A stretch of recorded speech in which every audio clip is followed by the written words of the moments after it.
So Perk, Shanae, no Luka, no LeBron. It's a good thing he's him in Lakerland. Austin Reaves had himself a night. We're going to head to Minnesota where the Lakers were visiting the Timberwolves. No Anthony Edwards in this one either. Perk, it's been quite the week for Austin Reaves. He came in, he had 41 points, he had 51 points, but last night he had a little help from Jake LaRavia. Absolutely, but look at this pass right here. Doesn't that remind you of Luka, Braun, AD, Braun, that full court awareness? That's what you call greatness. And Austin loving it as well. Next possession here, the Lakers in transition.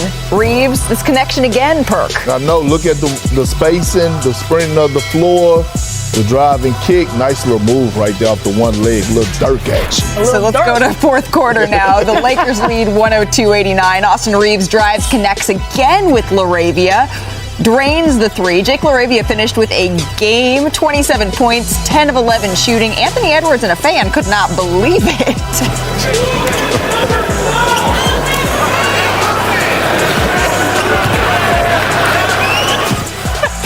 That's what I'm saying. I don't know, Janae. I know. Well, they know him now. Yeah, if you don't know now, you know. The scouting report, but that backcourt was cooking. Austin Reaves, he was facilitator, but also, you watch right here, the T-Wolves started sniping back. Yeah, they started to really close this game, and Anthony Edwards loving it. The Lakers, have you met a closeout? Come on, fam. What are we doing? A lot of people were nervous at this point. They were getting the looks that they needed to. The Lakers defense, a little sus down the stretch. But then, you know what that calls for later on? A little bit of a hero. And right. Julius Randle was cooking all night, what you call big boy. He was asking for ice balls. He wanted the ball. He wanted the matchup. He wanted the smoke. Underrated bag. So what do the Lakers need? I need a hero.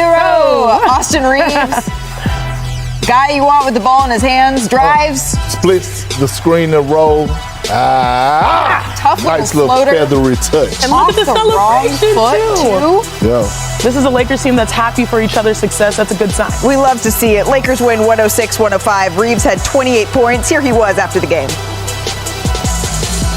But before that, he joined some elite company. He hit a buzzer beater in a game where he racked up 25 points and 15 assists. Magic Johnson was the first player ever in NBA history to do it against the Suns in 1989. And nearly 20 years later, LeBron pulled off the hat trick. He capped off a 37 and 15 and 10 night with a game winner over Jimmy Butler at the buzzer. And then there was Austin Reaves. That's it. That is the list.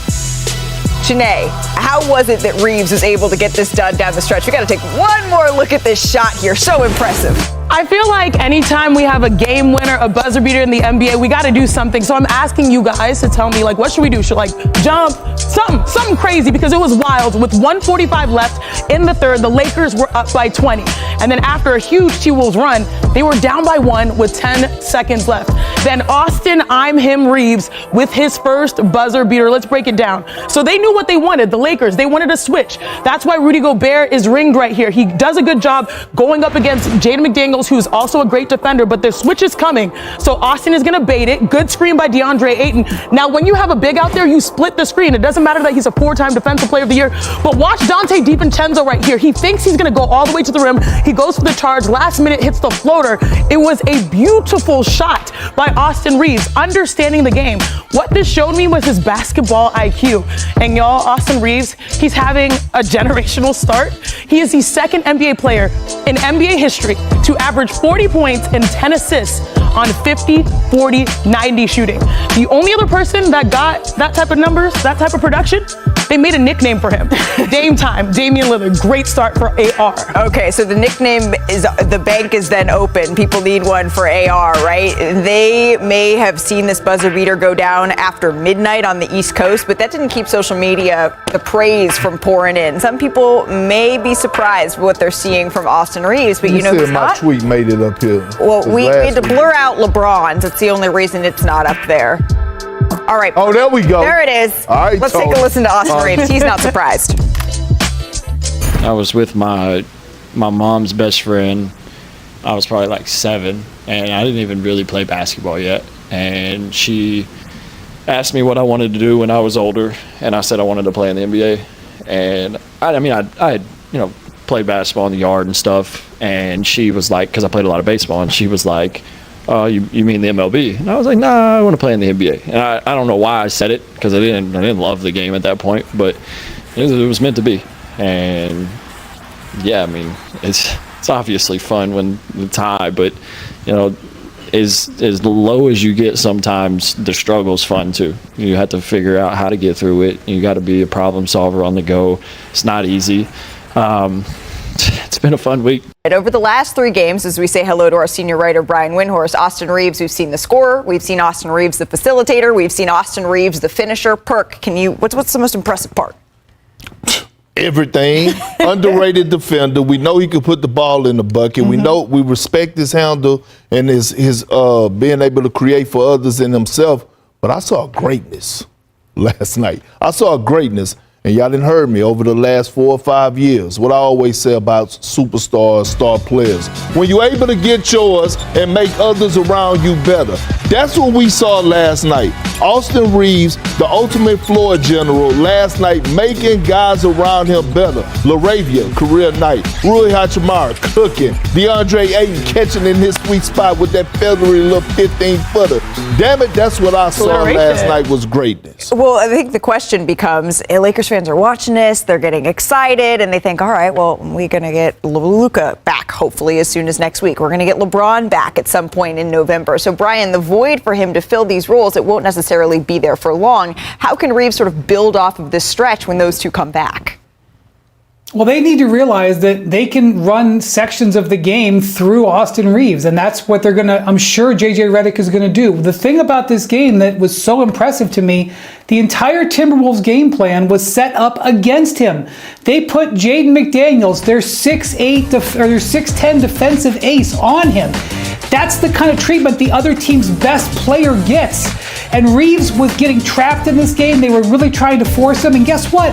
He didn't have a great shooting game. He was 9 of 24. McDaniels did a good job in this game, but he generated 24 assist opportunities.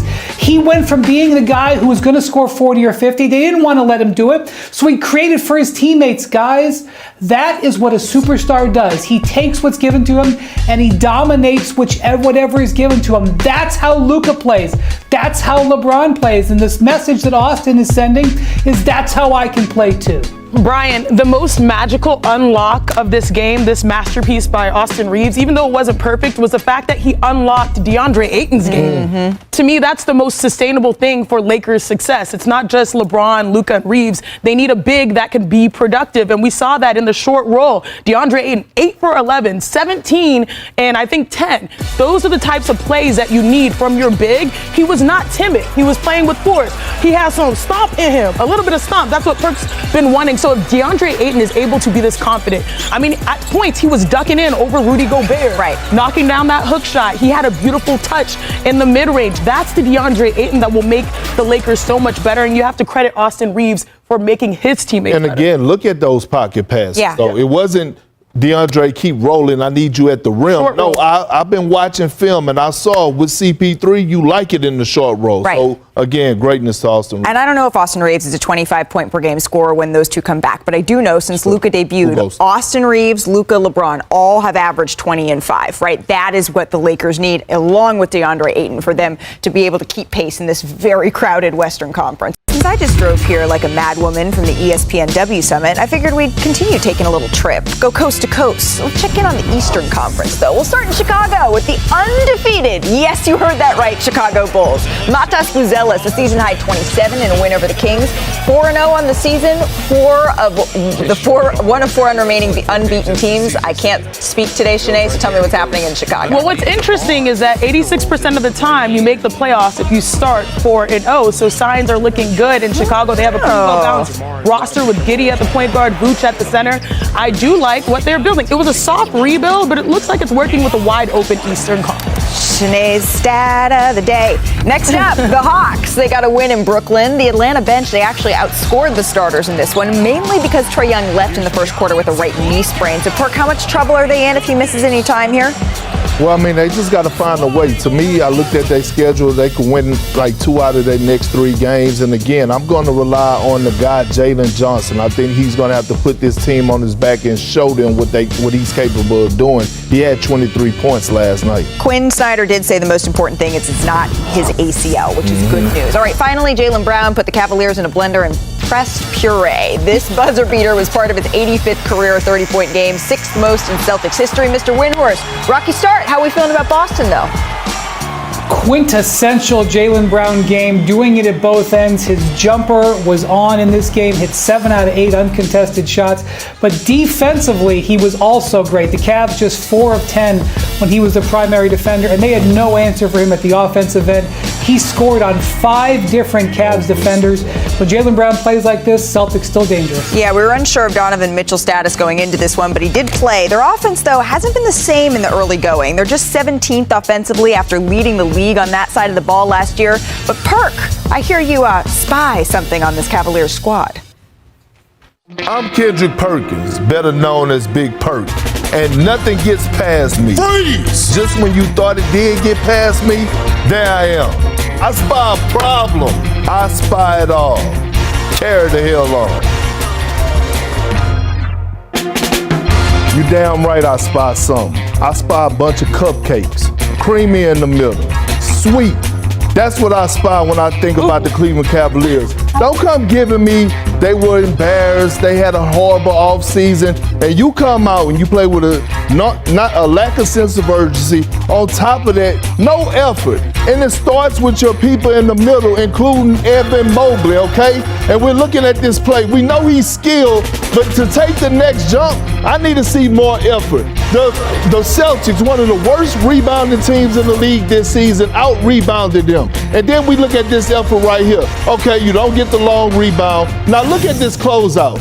You are 7 foot, 6'11". Jaylen Brown 6'6". This is a I hope you miss, not a make you miss contest. If the Cavs are serious about trying to get to the promised land, damn it, you gotta have the effort, you gotta have the heart, and you cannot be soft and friendly. Period. All right, well, maybe with different adjectives today, but if we're going to drill down into it, why are the Cavaliers struggling so much out the gate? I don't want to overreact. Okay. No DG, Darius Garland, right? So that affects them. But I don't want to overreact because they're 3-2. But I do have an expectation for them to be more competitive. And I know that Donovan Mitchell last year took the step towards leadership, and he's going to go out there and try to will them to be competitive the way he's knocking down threes. But other than that, I just see a lack of force, particularly on the defensive end. This is a team that obviously paced the NBA last year, I think, with overall wins. Yep. They were very intentional about the opportunity each game presents.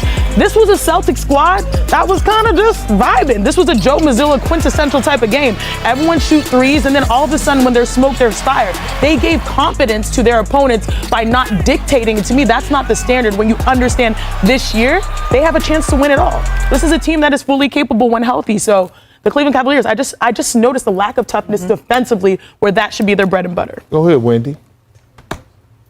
Yeah, so Perk, you mentioned it about their rebounding. They've been out rebounded in 4 of the first 5 games so far. And, last year, not only did they have the number 1 offense in the league, but they had the number 2 offense in the history of the league based on efficiency. They also were number 2 in 3-point percentage, and now they're down to 14th. So you take out 3 starters. They're missing Darius Garland, Max Strus, and Sam Merrill right now. And now all of a sudden, when the rebounding isn't as good, it starts to show up. Their margin for error as a team is just much smaller than what they're used to. So those things like Evan Mobley's closeouts and getting to loose balls, they could get away with C-plus efforts on that at times last year. Right now, with their health situation, they can't get away with it, and that's the lesson they've learned of this first 2 weeks. The legend, 2 things. The legend, DB, did an outstanding job on the call. She mentioned Kenny Atkinson that had to get on them twice at halftime about their effort. Unacceptable. The second part of things is, quick story. My high school coach, when I was playing in high school, he used to always tell me, hey, look, first 3 minutes, I need you to shoot an elbow at the opposing big that you're playing against, right? And if he don't hit you back, you got him. But if he hits you back, you in for a fight.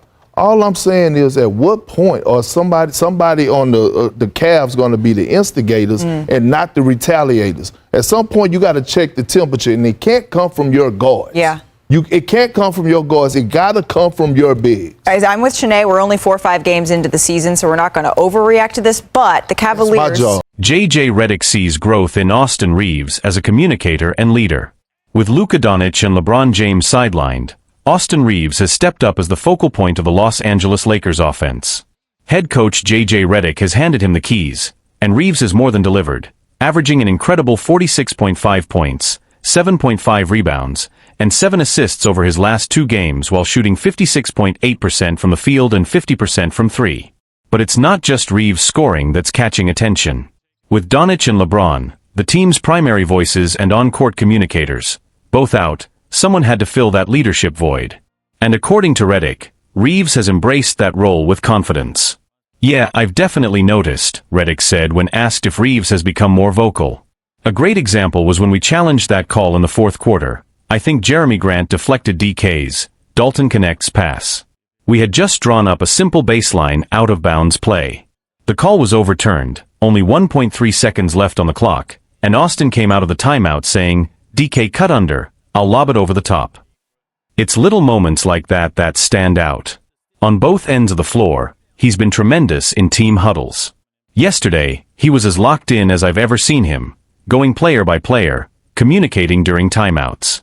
So yeah, I see it all the time. These are the kinds of things that don't always show up in box scores, but they're crucial to a player's growth. Improving on-court production is one thing, becoming a vocal leader is another. And Reaves is clearly taking that next step. Despite a wave of early season injuries, the Lakers are fighting to stay competitive, and Reaves is doing everything he can to keep them afloat without their 2 superstars. Redick sees it, the organization sees it, and it's exactly the kind of leadership that could cement Reaves' status as a cornerstone, and perhaps earn him a major contract next offseason. Austin Reaves. Lakers played with heart but fell short on execution. Even with a depleted roster, the Lakers fought hard but couldn't pull off a win against the Portland Trail Blazers on the second night of a back-to-back. Reaves didn't question the team's effort, but he admitted their execution wasn't where it needed to be. "Obviously, we didn't play as well as we wanted tonight," Reaves said. "But like JJ said after the game, it's tough when rotations are that short. I think we had 7 guys out. We played with a lot of heart, enough to win, but we just didn't execute as well as we needed to." JJ Redick sees growth in Austin Reaves as a communicator and leader. With Luka Doncic and LeBron James sidelined, Austin Reaves has stepped into the spotlight as the focal point of the Los Angeles Lakers offense. Head coach JJ Redick has entrusted him with the ball, and Reaves has answered the call with staggering performances, averaging 46.5 points, 7.5 rebounds, and 7 assists over his last 2 games while shooting 56.8% from the field and 50% from 3. But the story goes beyond the numbers. Doncic and LeBron aren't just offensive engines, they're also the team's emotional and vocal leaders. Replacing that kind of presence is no small task, yet Reaves has embraced it. "Yeah, I've noticed it," Redick said when asked about Reaves being more vocal. A good example was during that challenge in the fourth quarter, when Jeremy Grant deflected DK's pass. We had drawn up a simple baseline play, the call was overturned, and with just over a second left, Austin came out of the timeout and said, "DK cut underneath, I'll lob it over the top." Moments like that keep happening. On both ends of the floor, he's been locked in during huddles and team meetings. Yesterday, he was as engaged as I've ever seen him, going player by player, making sure everyone knew their role. You can feel his presence growing. Leadership, in many ways, is measured in those subtle, in-between moments, the ability to organize, to guide, to elevate teammates under pressure. Reaves is showing exactly that, and it's reshaping how both the coaching staff and the locker room view him. Reaves's breakout performances reshape the Lakers' identity. Over the past week, Reaves has not only shouldered the offensive burden but delivered historic results. In the Lakers' victory over Sacramento, he erupted for a career-high 51 points, nearly recording a triple-double with 11 rebounds and 9 assists. It was the kind of performance that didn't just lift the team, it sent a message across the league. His teammates took notice. Veterans praised his leadership, and even LeBron James, recovering from injury, publicly commended Reaves's toughness and composure. Inside the locker room, that acknowledgement carried weight. Players spoke about how Reaves's confidence and communication helped stabilize the group through a difficult stretch of the season. Redick's emphasis on Reaves's growing voice isn't coincidental. With so many rotation players out, the Lakers needed someone who could direct traffic, maintain energy, and hold teammates accountable. Reaves's command in those moments, whether calling out switches on defense or drawing up quick adjustments during timeouts, has become a defining trait. The broader impact. Reaves's rise has created ripple effects throughout the organization. Morale and identity. With their stars injured, The Lakers needed a new emotional anchor. Reaves's leadership has given the locker room focus and belief. Strategic flexibility. His ability to run the offense has allowed Redick to experiment with lineups, easing pressure off secondary playmakers. Long-term implications. As Reaves continues to prove he can lead under pressure, he's strengthening his case as a foundational piece for the team's future. Still, challenges remain. The Lakers' recent loss to Portland showed that, despite effort and intensity, execution can falter. Reaves acknowledged it candidly after the game. We didn't play as clean as we wanted. But with 7 guys out, it's tough. We played with enough heart to win, we just didn't execute the way we needed to. It's the kind of self-reflection that underscores why Reaves's development matters. He's no longer just a scoring option, he's becoming a leader who sets the tone. And for a Lakers team trying to navigate a turbulent season, that evolution might be the spark that keeps them competitive and united while their superstars heal.